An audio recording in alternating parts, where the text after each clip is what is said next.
Hey guys, it's Jessie and welcome back to my channel and welcome back to another video. Today I'm very excited because we have another book haul. So a bit smaller than my usual ones.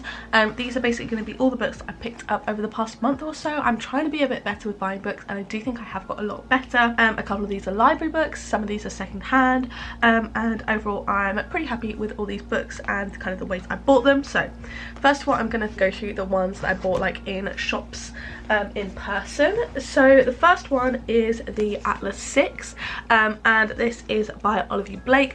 I've heard a lot about this one, so I'm very excited. I know there's just been a sequel released as well, so very excited to give this a read. It's a pretty long one.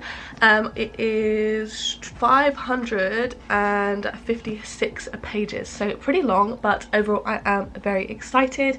I believe it's kind of a dark academia slash fantasy one. I think it's about a group of six magicians invited to join a special society, and they have to survive like trials, see if they can prove themselves because there's only 5 spaces.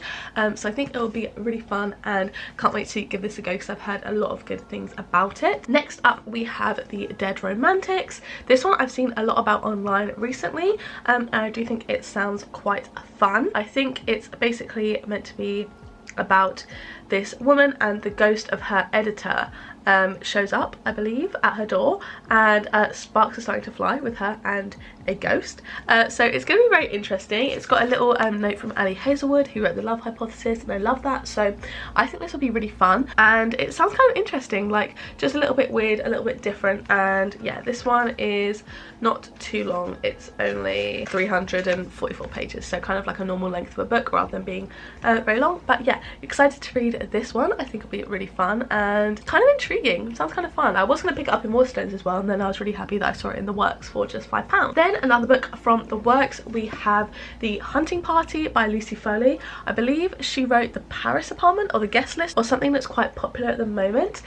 This one just says, in a remote hunting lodge deep in the Scottish wilderness, old friends gather for New Year. The beautiful one, the golden couple, the volatile one, the new parents, the quiet one, the city boy, the outsider, the victim. Not an accident, a murder among friends. So it sounds like a murder mystery, which I love, and I've heard good things about her writing. Haven't heard too much about this one, but it was only £3 in the Works, so I thought, well, why not pick it up and give it a go.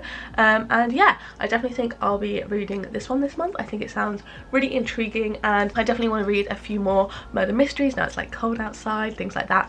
I really love kind of like spookier books in the autumn, so it'll be very fun. And then another one that I was really surprised to see in the Works, this was actually in the 3 for £6 deal, and I didn't get them, so it was just £2.50 for the single book, and that is The Maidens by Alex Michaelides. So this is the author of The Silent Patient, which I didn't love too much but is very popular. So this says, basically, I'm just going to read the non-descriptive. It's one of those ones that has like a line that connect, and these bits connect. So it just says, you're invited to join the Maidens, a secret set of the brightest, most captivating students, the group from which each victim will be chosen. So it sounds very intriguing, kind of like a little bit like the Atlas 6 but more murder mystery-esque. Maybe if you kind of mixed the Atlas 6 with If We Were Villains, who knows. But yeah, I saw this for £2.50 and I was like, that is such a bargain. So definitely wanted to pick this one up, and I'm very excited for it.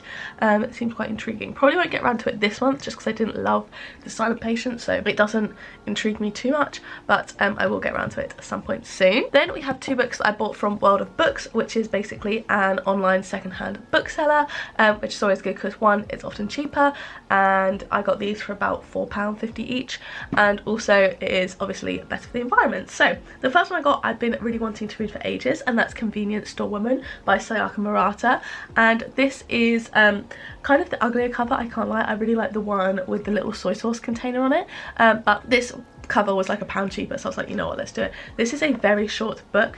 It literally just says she found sanctuary in a supermarket, now she's about to lose it. So I think it's very much like a slice of life, just about this woman who loves her job at the convenience store. I really liked Earthlings by her. It was very unhinged, and I really love an unhinged book, so I'm hoping for a similar thing with this. Heard great things, so cannot wait to give that one a read. Then we have another one called Leave the World Behind. This is by Ruman Allam. I was thinking about getting this in Waterstones again, and then I saw it online, so I was like, perfect. Love a cheaper book. This one sounds very interesting and very intriguing. It says on the back, Amanda and Clay are enjoying a taste of the good life when Ruth and GH, an older couple who claim to own the remote holiday home they are staying in, arrive seeking shelter. These strangers say that a power outage has swept the city, but with no phone service and the internet down, the facts are unknowable. What has happened back in New York? Is the holiday home truly a safe place for their families, and are they safe from one another? So it sounds very interesting. Sounds a little bit like, I think it was 10 Cloverfield Lane or something, the movie I watched, which I loved, but the ending kind of ruined it. But it sounds a little bit like that, a little bit creepy, a little bit spooky. So very excited for this one. And this one's a short one too. This one is only 241 pages, although the writing is quite small, but overall very excited to read this one. I definitely think I will be reading this one this month because it's very intriguing to me. And then the last two are books from the library. One of these I've already read, but I did want to show you anyway what I've been checked out from the library the past 2 months. The first one of these is Less by Andrew Sean Greer. This I heard some good things about, but I actually didn't really enjoy. It kind of seemed a bit plotless, and I just didn't really feel like the story had much point. But it basically, the kind of idea is like, who says you can't run away from your problems? This man's ex-boyfriend is getting married, and he basically decides to like take a trip around the world.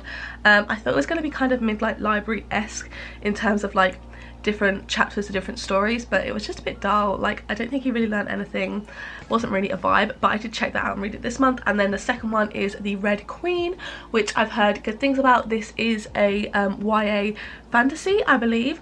It said, this is a world divided by blood, red or silver. The Reds are commoners ruled by silver elite, in possession of godlike superpowers, and to 17-year-old Mare, a red girl from the poverty-stricken stilts, it seems like nothing will ever change. But Mare possesses a deadly talent of her own, one that threatens to destroy the balance of power. Fearful of her potential, the Silvers hide Mare in plain view, declaring her the long-lost Silver Princess. Knowing that one false move will mean her death, Mare must use her new position to bring down the regime from the inside. Now Mare has entered a game of betrayal and lies. This is Reds against Silvers, Prince against Prince, and Mare against her own heart. So it says on the back it's a good mix between The Hunger Games, The Selections, Graceling, and Divergent. And I love The Hunger Games and Divergent. I also am in the process of reading Shatter Me, which I'm really enjoying. So overall, I'm really excited for this one. I think after reading Shatter Me, it's made me even more excited because I actually love kind of like light fantasy dystopia type of things. So I think that will be really fun. So yeah, those are all the books on my to-do list, to read list, not to-do list, my TBR for November. So those are all the books that I have picked up recently. I just want to say sorry if the camera's moved around at any point. There's like construction work going on, so I'm going to stop filming when it gets loud, but hopefully it wasn't too noticeable. But yeah, I really hope you guys did enjoy this video. If you have, don't forget to give it a like down below, hit subscribe, turn on the bell to join our little club, make sure you turn on all notifications, then you'll be notified every single time I post a new video. And if you want to watch my other videos, there'll be 2 on the screen now to pick from, as well as they linked up in the cards from earlier. So yeah, thank you guys so much for watching, and I'll see you in the next one. Bye!